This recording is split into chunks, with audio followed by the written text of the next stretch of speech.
Hello, my name is Jelmer Borst.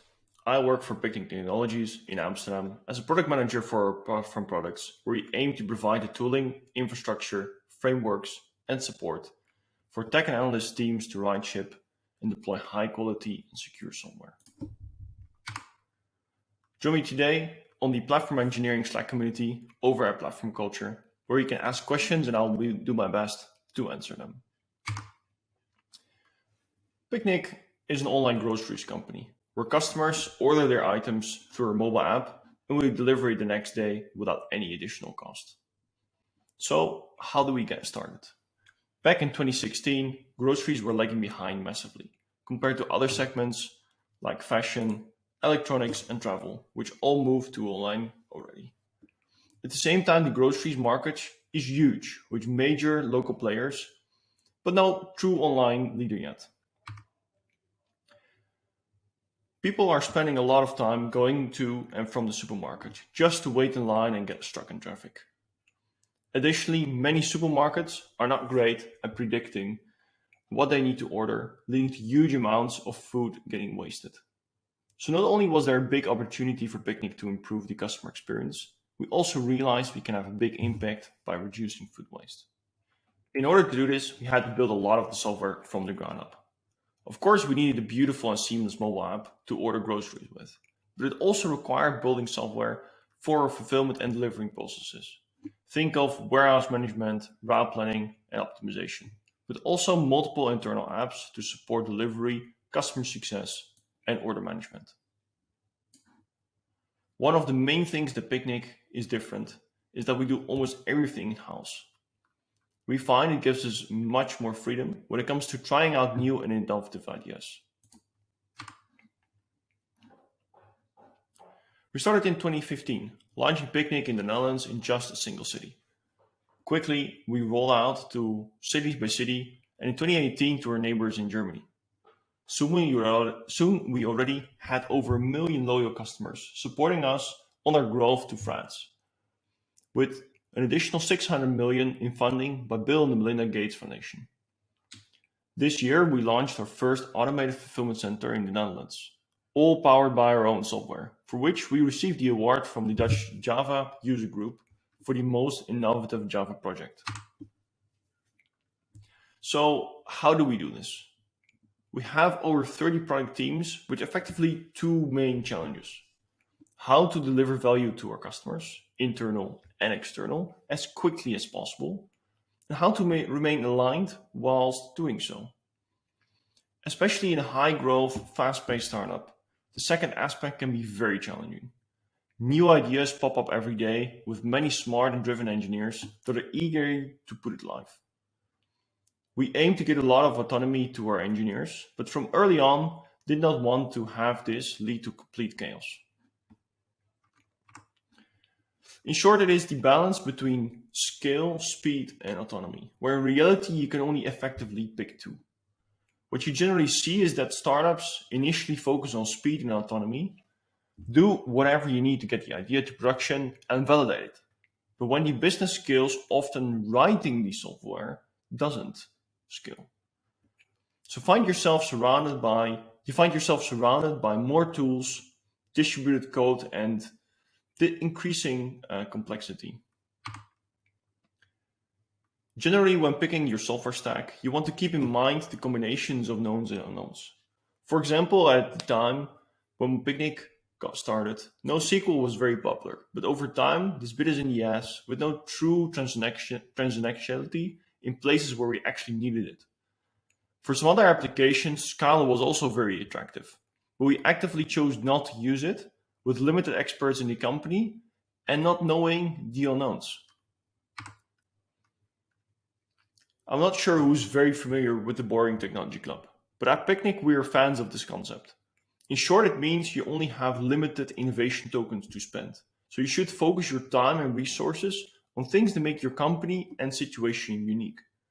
For all the other things, use boring technology. As an example, most of our backend services are written in good old Java.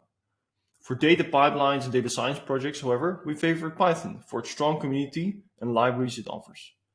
Both are powered by a lot of internal libraries that we call picnic support modules. These libraries have a regular cadence, for example, once a month, and address needs throughout the entire company. A clear example is authentication. If you want to make a request to our services, you don't want every client to implement its own authentication mechanism. At the same time, maintaining this in a central place leverages improvements across the organization. So how do we strike the right balance between having this autonomy, but also desiring alignment? We know we want to go fast, but providing 100% autonomy will be counterproductive as a tech stack will vary so much across the company. At the same time, setting standards to allow for perfect alignment also doesn't really work. You wind up in long discussions around the perfect standards that everyone needs to agree to, with long iterations. Spotify called this aligned autonomy for organizations. So what can we learn that we can actually apply to organization of code as well? First of all, you want to optimize that you can spend as much of your time to think about and build solutions towards your product's goals and customers' challenge. Using boring technology already reduces the amount of time that you need to invest in figuring out how to use that technology. Having an additional layer on top of that, facilitating the most common use cases, interacting with the technology. Some goals as used by 80% of the product teams or used by 95% of your software engineers, already great start in reducing complexity. It should be your platform team's mission to continuously reduce complexity as much as it can. Often enough, though, new use cases appear where a single developer finds a solution to a common problem. This then gains traction and starts being used across the company, even if it's not perfect. And some may disagree how it actually solves the problem. Again, reducing that complexity is what is favored by many, and thus its adoption increases. Make sure, however, that these are maintained by teams instead of individuals, so that you cannot end up with unmaintained software, but actually used in many places. When that person loses interest, or worst case, leaves the company. At Picnic, we've organized ourselves by having a domain of multiple platform teams, covering cloud infrastructure, developer platforms, and core services that are used throughout the tech organization. We tend to have small teams achieving high multiplier effects. Teams that have a healthy mix of senior engineers that are with us for many years, and this can provide a lot of the Picnic-specific context, along with talented young engineers constantly optimizing for that multiplier effect. I'd like to share two examples with you where we saw a platform team shine. The first example is the use of a tool called Airprone. This is an open source tool named and maintained by Google for linting and rewriting Java code. Say we like to discourage the use of negative optional is present over the use of the optional is empty. I mean, this reads a lot easier to the engineer. We can write this simple before and after template to then do two things. Bulk rewrite this across our entire Java code base. But at the same time also ensure we're not reintroducing this whenever a new pull request is opened containing this discouraged piece of code. We then made use of danger, which we also use in some other cases, to highlight the errors in your pull request, suggesting to run our automated patcher for your code. Additionally, we've also written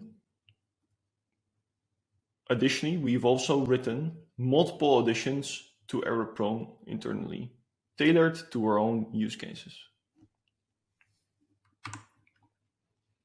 As a second example, I'd like to highlight how we tackled the Log4j vulnerability. For those out of the loop, there was a massive vulnerability in the Log4j Java library that could be exploited. What then happened was the following.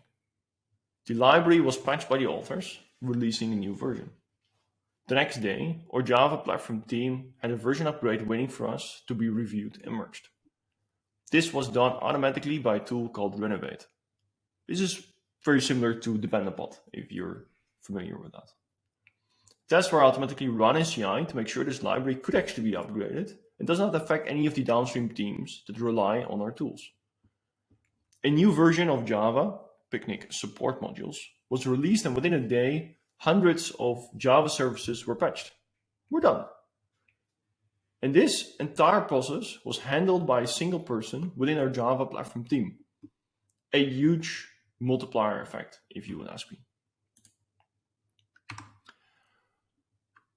So how do we then make sure we're still up to date and still adopting new technology as we go?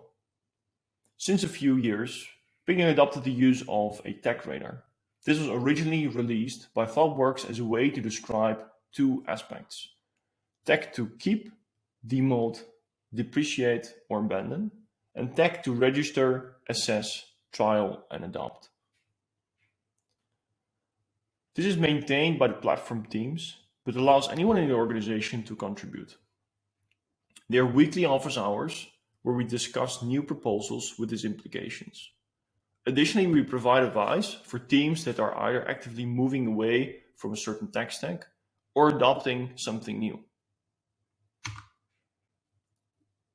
In our case, this looks like this. We have this available internally so that anyone can take a look at any moment in time. And any change is actually tracked by a simple pull request that anyone can open. As you can see, the majority of our tech is currently in keep. We also highlighted some of the tech that we are demoting, deprecating, and abandoning as we speak. Additionally, we also have the other one, where we have multiple people across Picnic that have registered new technologies, but also some of them that we're actively assessing to use, and some others where we're even already running a trial with.